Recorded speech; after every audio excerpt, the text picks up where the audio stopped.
sampaikan berasal daripada Tuhan dan nama Tuhan dipermuliakan. Terima kasih Tuhan, kami menyerahkan waktu ini ke dalam tangan-Mu dalam nama Tuhan Yesus. Haleluya. Amin. Jemaat Tuhan dipersilakan untuk duduk kembali. Shalom. Sungguh satu sukacita yang luar biasa, kita boleh masuk di minggu yang ketiga untuk kita sama-sama boleh belajar firman Tuhan pada kesempatan kali ini. Dan satu sukacita tersendiri juga buat saya karena hari ini adalah nuansa perantauan dan saya juga memakai salah satu kostum dari satu suku, yaitu suku Bugis dari Makassar.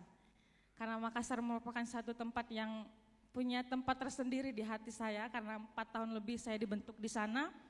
Sehingga hari ini saya juga merindukan untuk bisa menggunakan kostum ini. Nah Bapak Ibu jemaat Tuhan yang dikasihi oleh Tuhan, hari ini kita akan sama-sama belajar firman Tuhan. Seperti tema yang sudah diberikan oleh pengurus pusat kepada setiap gereja-gereja lokal, yaitu tentang tangkaplah ikan. Bapak Ibu jemaat Tuhan yang terkasih, sebelumnya ada yang bisa bantu nyalakan di depan ini karena mati. Ya, tema yang diberikan kepada kita adalah tangkaplah ikan. Masih dengan nas yang sama dan kitab yang sama. Mari kita buka Alkitab kita dalam Injil Lukas pasal yang kelima.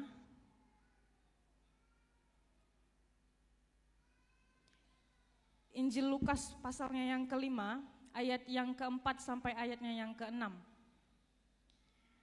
Dalam Injil Lukas pasal yang kelima, ayat yang keempat sampai ayatnya yang keenam, saya rindu mengajak kita semua untuk sama-sama membaca firman Tuhan ini. Yang sudah dapat boleh katakan amin. Injil Lukas pasal 5 ayat yang keempat sampai ayat yang keenam. 1, 2, 3. Setelah selesai berbicara, ia berkata kepada Simon, bertolaklah ke tempat yang dalam dan tebarkanlah jalamu untuk menangkap ikan. Simon menjawab, Guru, telah sepanjang malam kami bekerja keras dan kami tidak menangkap apa-apa. Tetapi karena Engkau yang menyuruhnya, aku akan menebarkan jala duga. Dan setelah mereka melakukannya, mereka menangkap sejumlah besar ikan sehingga jala mereka mulai koyak. Bapak Ibu jemaat Tuhan yang dikasihi oleh Tuhan kita Yesus Kristus, kalau kita melihat konteks daripada ayat ini, boleh di next kan? Kalau kita melihat konteks daripada ayat ini, berbicara tentang panggilan awal Yesus kepada Simon. Jadi konteks daripada ayat ini adalah panggilan awalnya Yesus kepada Simon Petrus untuk menjadi muridnya. Kita tahu satu kebenaran bahwa pekerjaan Simon pada waktu itu dia adalah seorang penjala ikan. Dia adalah seorang nelayan, tapi Tuhan mau ingatkan kepada Simon, bahkan kita bisa membaca itu dan melihat dalam Lukas pasal yang kelima ayat yang ke-10, bahwa memang hari ini engkau adalah penjala ikan, tetapi nanti engkau akan menyadari bahwa engkau akan menjadi penjala manusia. Nah Bapak Ibu jemaat Tuhan yang terkasih, kalau kita berbicara tentang menangkap ikan, sebenarnya ini hanyalah sebuah alegori yang Tuhan gunakan untuk mengingatkan kepada Simon. Seperti yang saya bilang tadi, untuk mengingatkan kepada Simon akan satu panggilannya yang semula, akan maksud kehidupannya dan juga maksud yang Tuhan sedang siratkan dan beritahukan kepadanya. Dan yang menarik juga Bapak Ibu jemaat Tuhan yang terkasih, kalau kita melihat bahwa cara Tuhan untuk memanggil Simon itu sangatlah unik. Di mana Tuhan masuk ke dunianya Simon, ke dalam pekerjaannya Simon. Tuhan datang ke sana, Tuhan memanggil dia dan mengingatkan Simon kepada panggilannya yang semula. Ini adalah satu hal yang menarik. Dan kita pun mempelajari sebuah kebenaran dari kisah ini. Bahwa untuk memanggil seseorang Tuhan selalu menggunakan dan masuk ke dunia orang tersebut. Dan hari ini Bapak Ibu jemaat Tuhan yang terkasih, kita mau belajar bersama-sama. Ada 4K yang harus dimiliki oleh setiap kita untuk bisa menangkap ikan, untuk memenangkan jiwa-jiwa bagi Kristus. Ingat yang pertama tadi saya bilang, menangkap ikan itu hanyalah sebagai sebuah makna kiasan yang Tuhan gunakan. Yang sebenarnya Tuhan mau tekankan dan ingatkan adalah memenangkan jiwa-jiwa, menangkap jiwa-jiwa bagi Kristus. Itu yang Tuhan sedang tekankan. Nah, Bapak Ibu jemaat Tuhan yang terkasih, apa saja yang harus kita perhatikan? Apa-apa saja yang harus ada di diri setiap kita untuk kita bisa memenangkan jiwa-jiwa bagi Kristus. Dan kita mau belajar dari konteks ayat ini. Yang pertama, boleh yang sebelumnya. Yang pertama, Bapak Ibu jemaat Tuhan yang terkasih, untuk kita bisa menangkap ikan, dalam artian menangkap jiwa-jiwa bagi Tuhan, kita harus punya yang namanya kesabaran. Kalau kita berbicara tentang mata pekerjaannya Simon sebagai seorang nelayan, Bapak Ibu jemaat Tuhan yang terkasih, sangatlah menarik bahwa seorang nelayan ketika dia mau menjala ikan, tidaklah selalu seorang nelayan itu diperhadapkan dengan hal-hal yang mudah untuk bisa mendapatkan ikan. Terkadang mereka harus mengalami situasi yang sulit, bahkan meskipun terkadang mereka sudah menyiapkan alat-alat untuk menangkap ikan, jalanya, membersihkan pukatnya dan lain sebagainya, berusaha mempersiapkan alat-alat yang ada, tidak jarang juga bahwa mereka kadang pun tidak menghasilkan apa-apa. Tidak ada ikan yang bisa mereka tangkap, tidak ada ikan yang bisa masuk ke dalam jaring mereka dan ada hasilnya seperti itu.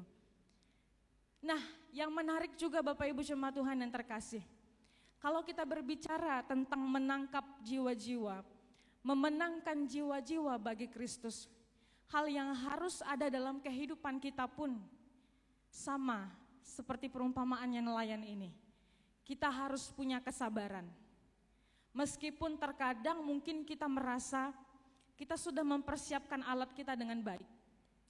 Kita sudah menyiapkan ayat-ayat firman Tuhan untuk kita bagikan bagi orang-orang di sekitar kita agar mereka bisa datang kepada Yesus. Kita sudah memberikan pengajaran kepada mereka.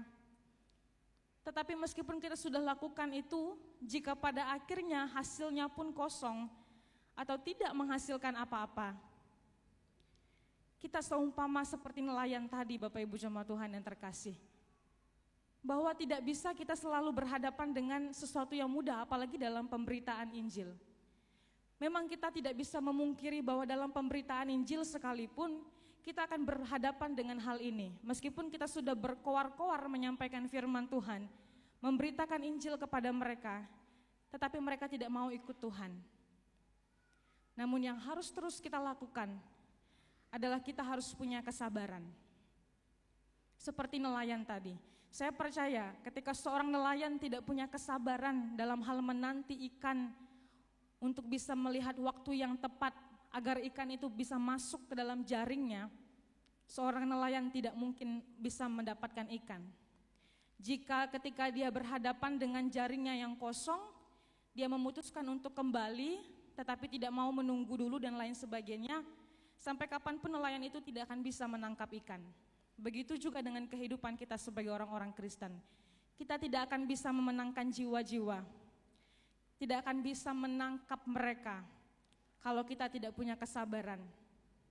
Nah, Bapak Ibu jemaat Tuhan yang dikasihi oleh Tuhan, yang harus kita tekankan dan harus kita ingat adalah bahwa keselamatan itu bukanlah hasil usaha kita.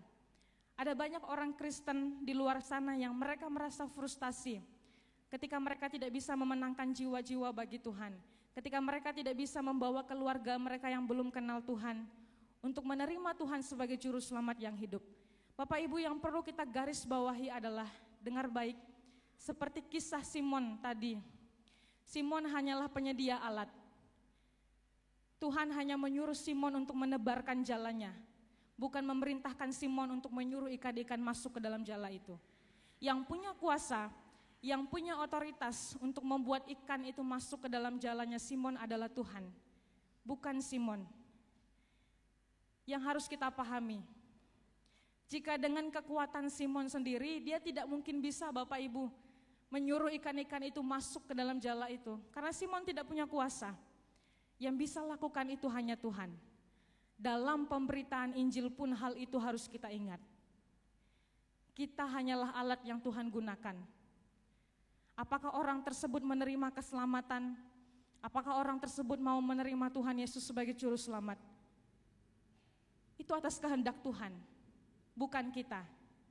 Kita hanyalah penyedia alat, penyalur alat itu, seperti Simon Petrus yang menyuruh mereka untuk bisa menerima Tuhan sebagai juru selamat yang hidup. Itu adalah pekerjaan Roh Kudus sendiri, pekerjaan Allah sendiri.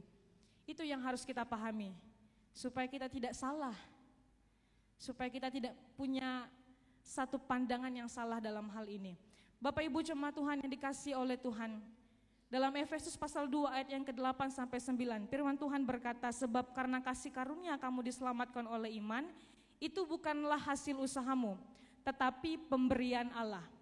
Itu bukan hasil pekerjaanmu, jangan ada orang yang memegahkan diri. Ini mengingatkan kepada kita, mengapa kita harus sabar untuk kita bisa memenangkan jiwa-jiwa bagi Tuhan. Mengapa kita harus sabar dan menunggu waktu yang tepat. Karena firman Tuhan bilang apa? Keselamatan itu bukan hasil usaha kita. Bukan karena kita rajin berbuat baik, rajin melakukan hal-hal peribadahan kita lalu kita diselamatkan, tidak. Firman Tuhan dengan jelas mengatakan, keselamatan itu adalah anugerah, adalah kasih karunia. Bapak Ibu jemaat Tuhan tahu apa itu kasih karunia?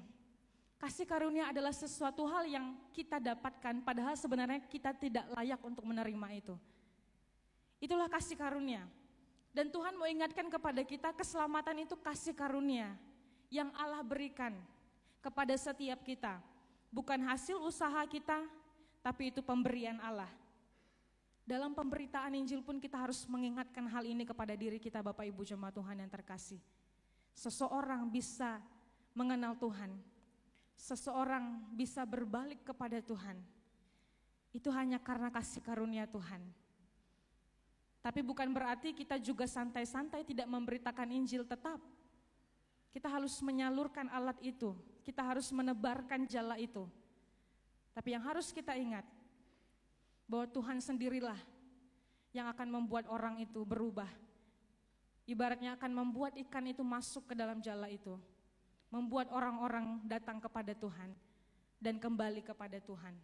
Bapak Ibu jemaat Tuhan yang terkasih, seperti yang saya bilang tadi, posisi kita sebagai manusia dalam penginjilan hanyalah sebagai alat. Itulah mengapa dalam melaksanakan penginjilan kita harus bersandar sepenuhnya kepada Roh Kudus. Dalam hal melakukan penginjilan, dalam hal melakukan pemberitaan Injil kepada orang-orang yang belum kenal Tuhan, kita harus tahu posisi kita, Bapak Ibu jemaat Tuhan yang terkasih. Kita harus tahu posisi kita adalah sebagai alat, sebagai alatnya Tuhan, sebagai penyedia alat itu. Sehingga yang menjadi fokus kita ketika kita memberitakan Injil, bukanlah orang-orang diselamatkan karena apa yang kita lakukan, tetapi karena apa yang Roh Kudus lakukan. Bukan apa dan karena kita, tetapi karena apa dan yang Tuhan lakukan dalam kehidupan mereka. Itu yang harus menjadi fokus kita dalam pemberitaan Injil. Bapak Ibu jemaat Tuhan yang terkasih, yang kedua, hal yang kedua yang harus kita miliki untuk kita bisa menangkap ikan-ikan, memenangkan jiwa-jiwa bagi Kristus adalah kita harus punya kepekaan.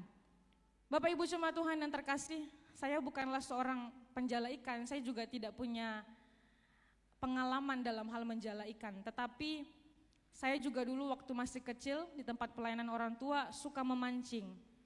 Dan saya rasa pun hampir sama persis apa-apa yang harus dilakukan ketika kita mencari ikan, entah itu dengan pancing atau dengan jala. Seseorang itu harus punya kepekaan. Kepekaan terhadap apa? Bapak Ibu jemaat Tuhan yang terkasih, kalau kita berbicara tentang nelayan, dia harus punya kepekaan untuk melihat di mana ikan itu berada, maka disitulah jalannya harus ditebarkan, bukan? Kalau di sini ada Bapak Ibu yang sering menjala mungkin, pastilah kita juga melihat kondisi dan situasi. Mustahil kita akan menebarkan jala kita di sembarang tempat. Di tempat-tempat yang mungkin banyak ranting-rantingnya, banyak pohon-pohon di situ, atau mungkin batang-batang kayu yang lewat, tidak mungkin kita akan menebarkan jala di tempat itu, karena itu hanya akan merusak jalannya. Pastilah yang akan diperhatikan adalah melihat situasi dan kondisi yang ada, melihat tempat yang ada, di mana mungkin kita berpikir bahwa di situ ada ikan, ya disitulah kita akan tebarkan jala itu. Nah, kepekaan itu pun juga berkaitan terhadap cuaca yang ada. baik itu situasi air, kondisi yang ada, dan yang pastinya seorang nelayan yang baik, dia tidak akan terburu-buru untuk melemparkan jala. Seperti yang saya bilang di awal tadi, dia akan sangat berhati-hati. Dia akan menunggu waktu yang tepat untuk dia bisa menebarkan jala. Itulah mengapa seorang nelayan harus punya kepekaan akan hal-hal ini. Karena ini pun akan mempengaruhi apakah dia akan bisa menangkap ikan, menghasilkan ikan di jala itu atau tidak. Itu juga dipengaruhi oleh kepekaannya. Nah, Bapak Ibu jemaat Tuhan yang dikasihi oleh Tuhan kita Yesus Kristus, dalam hal pemberitaan Injil pun hal ini harus kita miliki, yaitu kepekaan. Kepekaan akan apa? Kepekaan untuk kita bisa melihat di mana ada jiwa-jiwa, disitulah kita memberitakan Injil. Tidak di sembarang tempat. Kita melihat situasi dan kondisi, kita mempelajari hal itu, kita melihat hal itu baik-baik, barulah kita menebarkan jala itu, barulah kita membentangkan jala itu. Seperti nelayan tadi, tidak sembarang tempat, tapi dengan berhati-hati. Bapak Ibu jemaat Tuhan yang dikasihi oleh Tuhan, Tuhan Yesus pun sudah memberikan teladan kepada kita dalam hal penginjilan, dalam hal dia memberitakan Injil kepada orang-orang yang belum mengenal Tuhan, bahkan menyelamatkan orang-orang berdosa. Tuhan selalu mencari waktu yang tepat untuk dia memberitakan Injil kepada orang-orang berdosa. Dengar baik Bapak Ibu jemaat Tuhan yang terkasih, Tuhan punya kepekaan yang luar biasa. Dia selalu mencari waktu yang tepat, waktu yang terbaik untuk dia memberitakan Injil kepada orang. Tidak di sembarang tempat. Kita bisa melihat itu dalam kisah ketika Tuhan bertemu dengan perempuan Samaria. Salah satu kisah yang luar biasa. Ketika Tuhan bertemu dengan perempuan Samaria, kita melihat kisah itu Bapak Ibu jemaat Tuhan yang terkasih, apa yang terjadi? Tuhan tidak menegur dia, Tuhan tidak menasehatkan dia akan dosa pelanggaran yang dia lakukan di depan banyak orang. Tetapi Tuhan menunggu waktu yang terbaik. Firman Tuhan bilang apa di kisah itu? Ketika perempuan itu ada dan sedang mengambil air di sumur, di jam 12 kira-kira. Dan di waktu itu memang, pada waktu itu di jam segitu orang tidak mau ambil air di situ Bapak Ibu.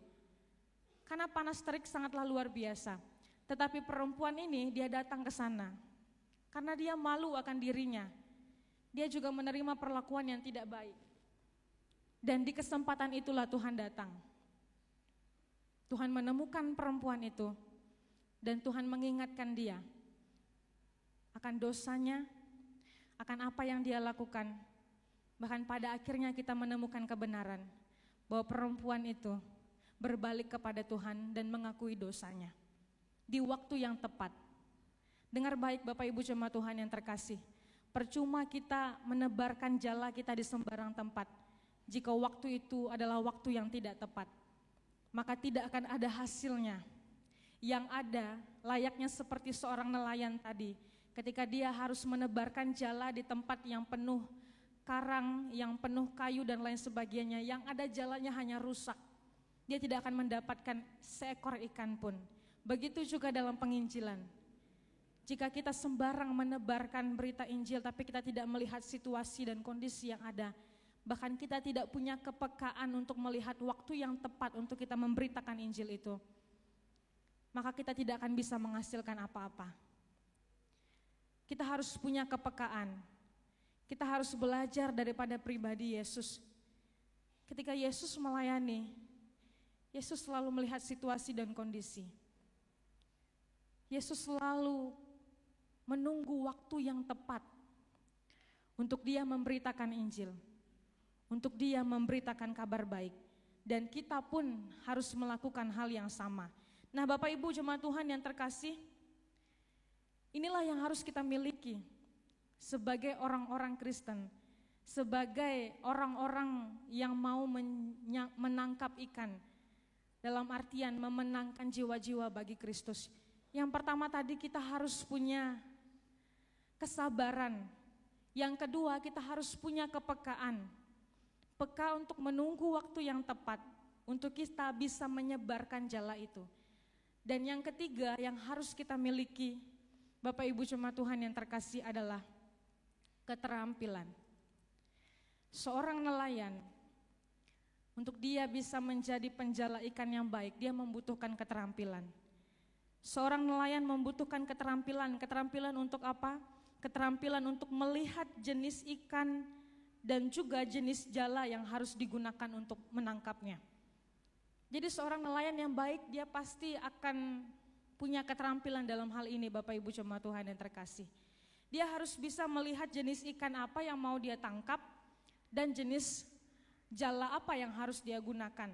Karena beda jenis ikan, beda juga jala yang harus digunakan untuk menangkapnya. Jadi dia harus melihat dulu.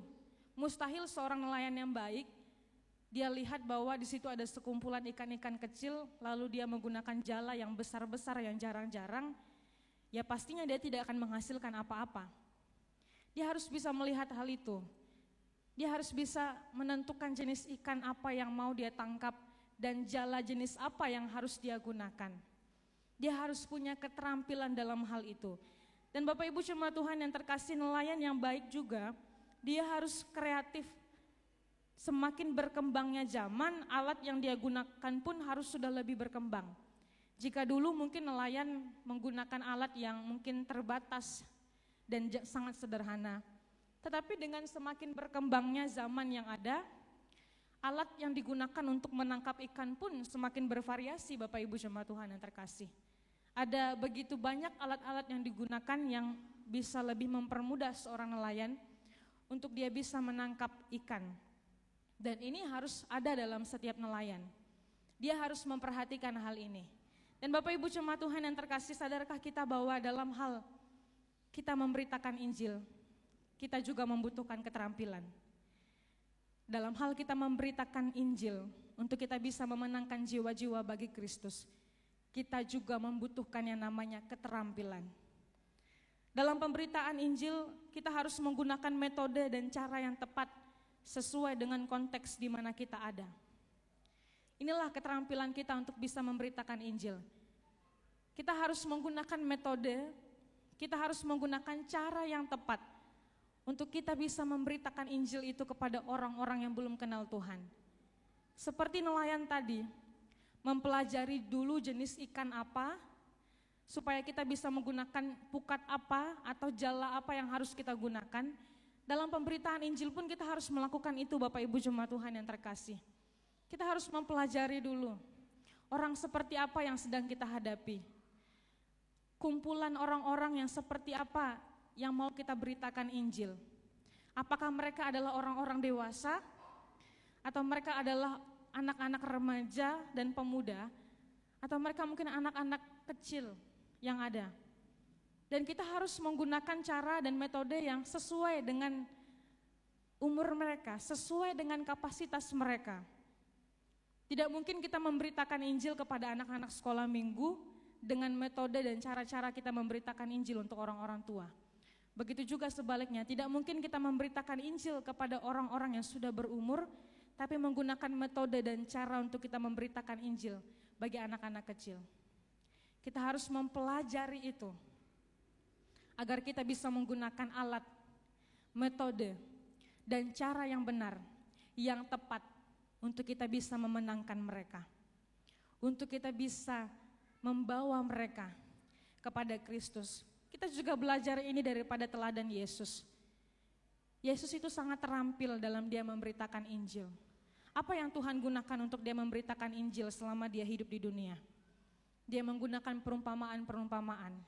Ketika dia mengajar banyak orang, dia menggunakan perumpamaan, ilustrasi-ilustrasi, supaya apa? Supaya memudahkan orang untuk bisa mengerti maksudnya. Apalagi Tuhan sering menggunakan konteks masa kini untuk dia memberitakan Injil, agar orang-orang memahami maksudnya. Tuhan juga sering memberitakan Injil dengan dia berkerumun di banyak orang.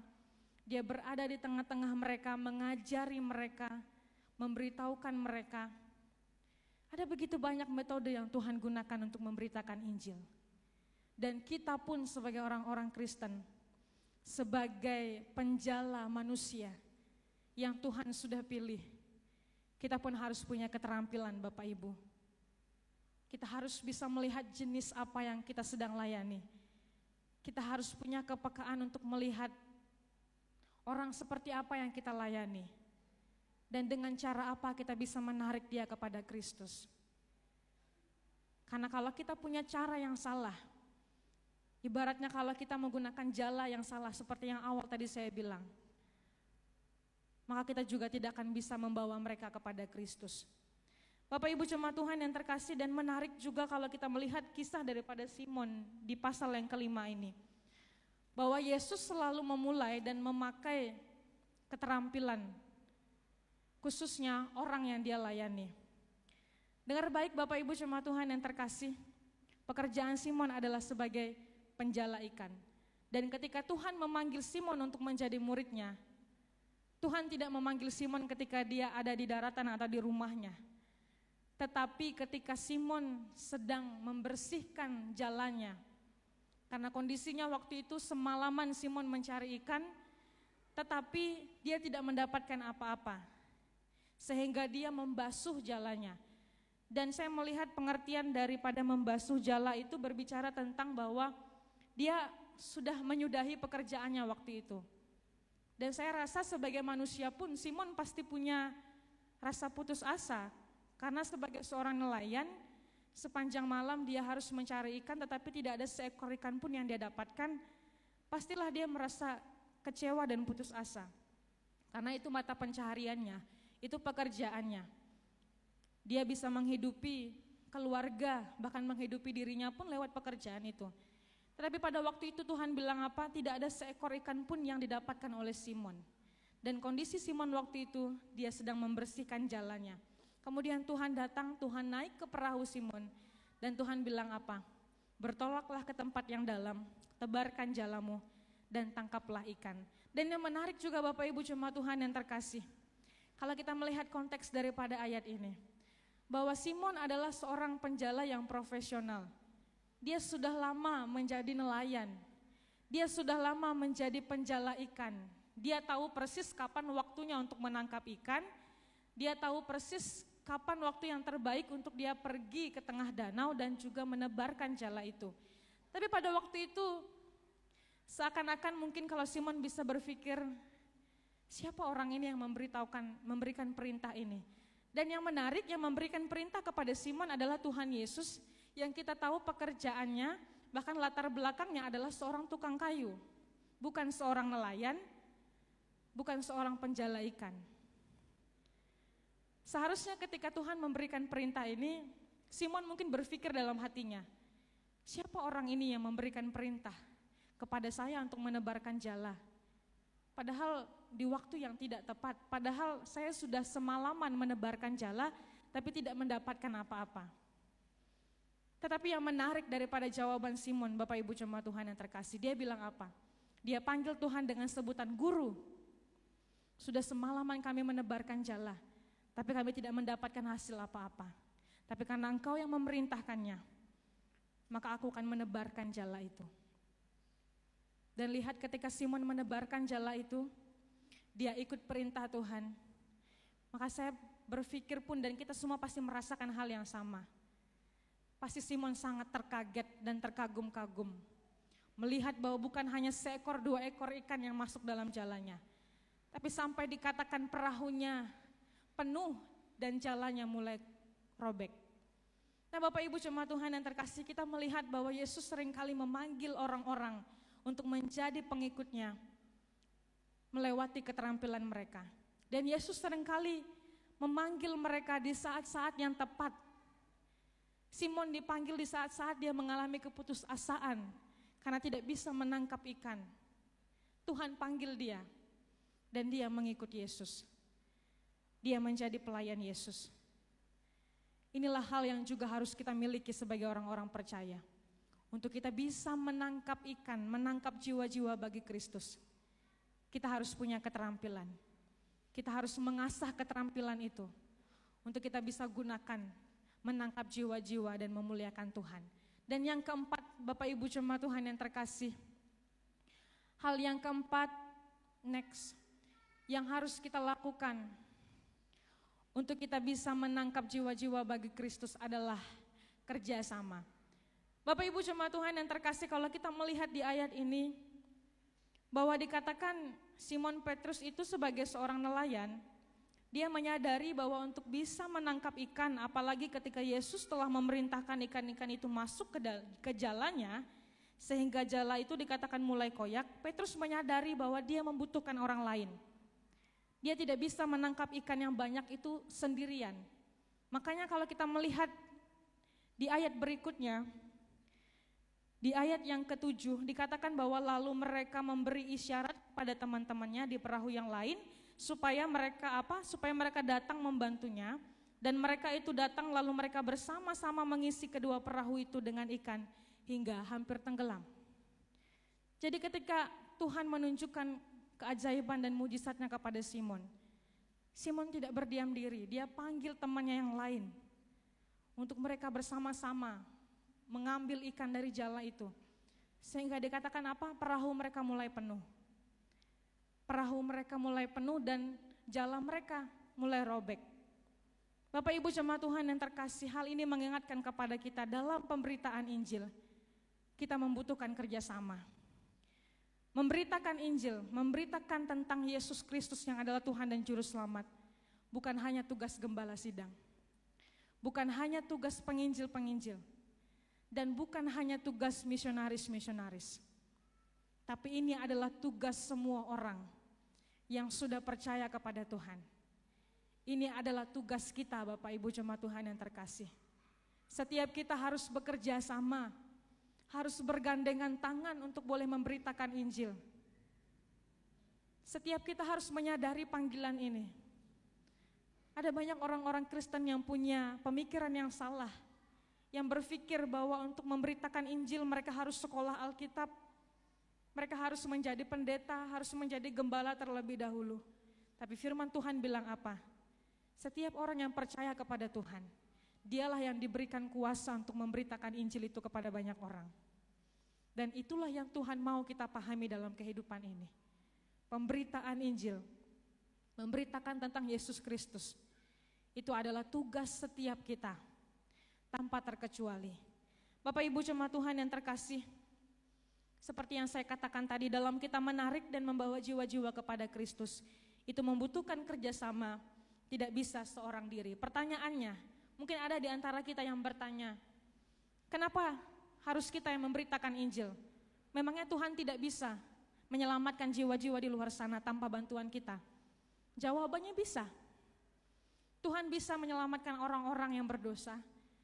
Tuhan bisa membawa orang-orang yang tidak kenal Tuhan untuk datang kepadanya dan berbalik kepadanya. Sangat bisa, karena Tuhan punya kuasa. Sedangkan ikan di danau itu saja bisa Tuhan bawa ke jalannya Simon. Apalagi jiwa-jiwa yang terhilang, yang Tuhan juga ciptakan mereka. Tuhan bisa bawa mereka kepada Tuhan sendiri, tanpa bantuan kita. Tetapi Bapak Ibu jemaat Tuhan yang terkasih, yang menarik, yang harusnya kita syukuri adalah karena Tuhan memberikan satu mandat yang luar biasa kepada kita. Kita bisa ambil bagian dalam pemberitaan Injil. Kita bisa ambil bagian dalam memberitakan kasih Tuhan kepada orang-orang yang belum kenal Tuhan. Itu adalah satu anugerah yang Tuhan berikan. Satu mandat besar bagi kita untuk kita mengambil bagian dalam memberitakan Injilnya kepada semua orang. Seperti yang saya bilang tadi, Tuhan bisa menangkan mereka tanpa bantuan kita. Tetapi Tuhan mau kasih kita sebuah anugerah yang besar untuk kita ambil bagian dalam memberitakan Injil. Pertanyaannya buat kita Bapak Ibu jemaat Tuhan yang terkasih, sudahkah kita menyadari bahwa Tuhan kasih mandat yang besar bagi kita? Sudahkah kita menyadari bahwa sebenarnya Tuhan mau melibatkan kita dan Tuhan sedang melibatkan kita untuk kita bisa bekerja sama, menopang pelayanan Tuhan dan memberitakan Injil Tuhan kepada orang-orang di luar sana. Mungkin ada di antara kita yang berpikir bagaimana mungkin bisa memberitakan Injil. Lihat kejadian yang dialami oleh Simon. Simon hanya menyiapkan alat yang ada. Tuhan yang bawa ikan itu masuk ke dalam jala. Dan kita pun demikian. Bagaimana kita bisa memberitakan Injil? Kita siapkan alat yang ada pada kita. Kita siapkan diri kita untuk kita bisa memberitakan Injil itu. Dengan cara apa Tuhan selamatkan mereka? Itu adalah bagiannya Tuhan. Yang harus kita lakukan adalah tetap melakukan bagian kita, menyiapkan alat itu, dan tetap menebarkan jala itu, memberitakan Injil itu kepada banyak orang. Bapak Ibu jemaat Tuhan yang terkasih, dalam Matius pasal yang ke-28 ayat yang ke-19, firman Tuhan katakan seperti itu. Karena itu pergilah, jadikanlah semua bangsa muridku dan baptislah mereka dalam nama Bapa dan Anak dan Roh Kudus, dan ajarlah mereka melakukan segala sesuatu yang telah kuperintahkan kepadamu, dan ketahuilah aku menyertai kamu senantiasa sampai kepada akhir zaman. Ketika Tuhan menyampaikan hal ini kepada murid-muridnya, Tuhan bilang apa kepada mereka? Engkau harus pergi memberitakan Injil kepada siapa Bapak Ibu jemaat Tuhan yang terkasih? Bukan hanya kepada lingkungan orang-orang Kristen, tapi kepada semua bangsa. Kepada semua bangsa tanpa terkecuali. Baptislah mereka dalam nama Bapa dan Anak dan Roh Kudus, ajarlah mereka melakukan segala sesuatu yang telah kuperintahkan kepadamu. Dan dikatakan apa? Dan ketahuilah aku menyertai kamu senantiasa sampai kepada akhir zaman. Ini janji Tuhan bagi setiap kita orang-orang percaya. Ketika kita memberitakan Injil Tuhan, Tuhan tidak pernah membiarkan kita sendirian. Ketika Tuhan memerintahkan kita pergi dan memberitakan tentang Injil itu, maka janji Tuhan pun mengikuti kita. Janji Tuhan pun ada dalam kehidupan kita bahwa apa? Dia akan menyertai kita. Dia akan menyertai kita. Dia akan memberikan kita kuasa untuk kita bisa membawa jiwa-jiwa kepada Kristus. Bapak Ibu jemaat Tuhan yang terkasih, seharusnya kita memahami hal ini. Seharusnya kita memahami panggilan kehidupan kita. Saya tidak tahu apa yang Bapak Ibu rasakan ketika masuk di bulan Agustus, khususnya ketika bulan Agustus dijadikan sebagai bulan perayaan misi. Saya tidak tahu apa yang menjadi pikiran Bapak Ibu jemaat Tuhan yang terkasih. Tapi seharusnya ketika kita masuk di momen peringatan bulan misi, kita boleh melihat pekerjaan Tuhan yang sungguh luar biasa. Kita boleh mengingat kepada Tuhan dan mengingat pekerjaan Tuhan, di mana sebenarnya Tuhan menciptakan kita. Tuhan menghadirkan kita di dunia ini bukan hanya supaya kita hidup, kita bahagia, kemudian kita mati dan kembali kepada Tuhan. Tidak. Tapi lebih daripada itu, Tuhan mau jadikan kita saksinya. Tuhan mau jadikan kita seperti Simon, yang pada akhirnya Tuhan panggil untuk menjadi penjala manusia. Karena firman Tuhan bilang apa? Dosa sudah merusak segala sesuatu. Dosa sudah merusak gambaran Allah yang semula bagi setiap umatnya. Sehingga kalau kita melihat kehidupan sekarang, apalagi orang-orang yang tidak kenal Tuhan, kita melihat betapa mirisnya kehidupan mereka, Bapak Ibu jemaat Tuhan yang terkasih. Mereka hidup hanya untuk diri mereka sendiri. Tapi mereka tidak menyadari bahwa mereka harus mengenal dan percaya kepada Juru Selamatnya yang abadi. Dan bagaimana mereka bisa tahu akan semua hal itu, akan firman Tuhan, akan Tuhan Yesus, kalau kita tidak mau menjadi seseorang yang memberikan alat itu dan menangkap mereka kepada Tuhan.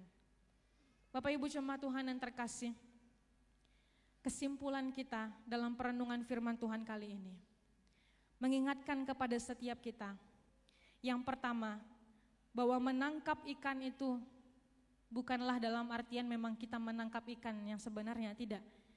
Tetapi menangkap ikan berbicara tentang upaya kita untuk membawa jiwa-jiwa mengenal dan menerima Yesus.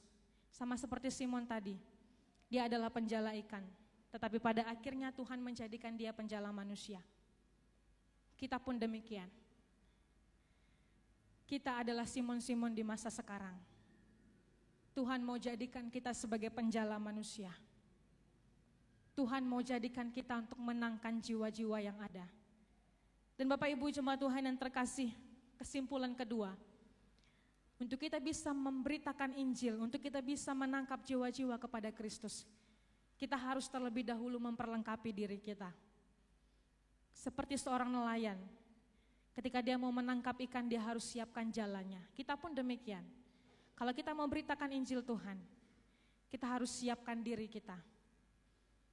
Siapkan diri kita, siapkan alat-alat yang kita gunakan, metode-metode dan hal-hal lainnya.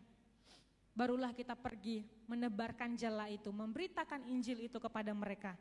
Dan yang ketiga, firman Tuhan mengingatkan kepada kita, kita harus bersatu dan bekerja sama dalam misi besar Allah. Kita sebagai gereja Allah harus saling bersatu. Kita harus saling bergandengan tangan, bersatu hati untuk kita sama-sama memenangkan jiwa bagi Tuhan. Karena apa? Saya ingin menutup firman Tuhan dengan ayat ini. Bapak Ibu jemaat Tuhan yang terkasih, dalam Roma pasal yang ke-10 ayat yang ke-14 sampai 15. Di sana dikatakan, tetapi bagaimana mereka dapat berseru kepadanya jika mereka tidak percaya kepada Dia? Bagaimana mereka dapat percaya kepada Dia jika mereka tidak mendengar tentang Dia? Bagaimana mereka mendengar tentang Dia jika tidak ada yang memberitakannya? Dan bagaimana mereka dapat memberitakannya jika mereka tidak diutus? Seperti ada tertulis, betapa indahnya kedatangan mereka yang membawa kabar baik. Ini biarlah menjadi awasan bagi kita. Bagaimana mungkin orang-orang yang belum kenal Tuhan, mereka bisa berseru kepada Tuhan jika mereka tidak percaya kepada Tuhan? Bapak Ibu jemaat Tuhan yang terkasih, bagaimana mungkin mereka dapat percaya kepada Dia jika mereka tidak mendengar tentang Dia?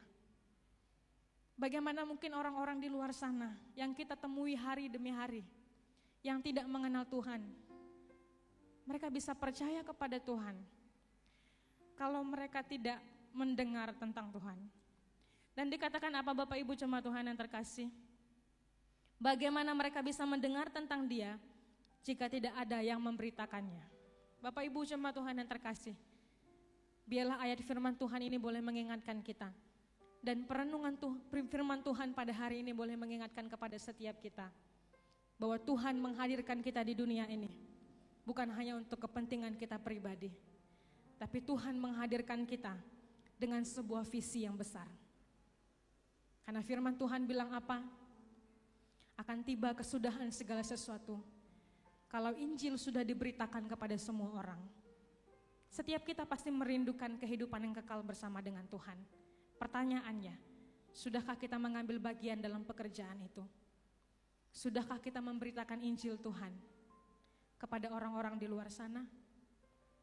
Sudahkah kita, ketika kita bertemu dengan orang-orang yang tidak kenal Tuhan, kita tunjukkan kasih Tuhan dan kita beritakan Injil itu kepada mereka? Kalau mungkin Tuhan berdiri di hadapan kita saat ini, dan kalau Tuhan menanyakan satu hal kepada kita, kalau Tuhan bertanya, sudah berapa banyak jiwa yang kau bawa kepada Tuhan? Apa jawaban kita kepada Tuhan, Bapak Ibu jemaat Tuhan yang terkasih? Ingat, ketika kita meninggal nanti, kita tidak membawa apapun juga. Tidak membawa harta kekayaan, jabatan kita. Tapi yang kita bawa adalah iman kepercayaan kita kepada Tuhan. Dan saya percaya, ketika kita bisa menjadi alat Tuhan untuk memenangkan jiwa-jiwa bagi Tuhan, maka Tuhan pun akan bersorak-sorai melihat hal itu. Oleh sebab itu Bapak Ibu jemaat Tuhan yang terkasih, sadari panggilanmu di hadapan Tuhan. Sadari bahwa Tuhan menginginkan kita untuk hidup mempermuliakan Tuhan, bahkan menjadi saksi Tuhan. Biarlah firman Tuhan ini boleh memberkati setiap kita. Saya persilakan kita semua untuk berdiri, untuk menutup renungan firman Tuhan kita. Saya rindu mengajak kita menaikkan lagi pujian yang tadi dinyanyikan.